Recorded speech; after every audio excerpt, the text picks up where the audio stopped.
YouTube aqui que fala é o Cabu. Então, como você pode ver, eu tô aqui, né, tô com uma vlog.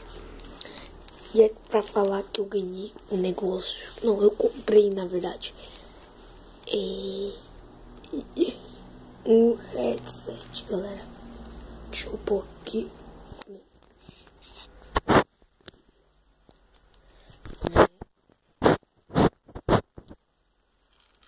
Meu pé vai estar aparecendo aqui e tal. Ele vai estar aparecendo. Mas esse é o meu headset, galera. Isso aqui, ó. Pode ver que ele é branco. Ele é branco. E também ele também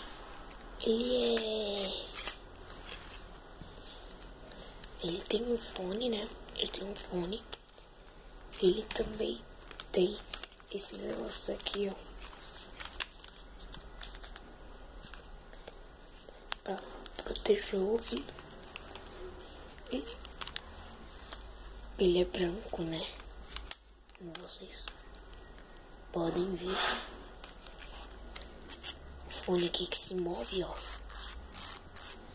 Bom, eu paguei R$60.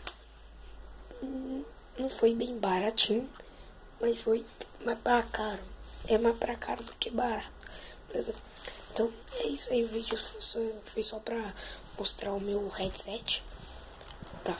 E é nóis. E vamos curtir aqui o headset, beleza? Fui!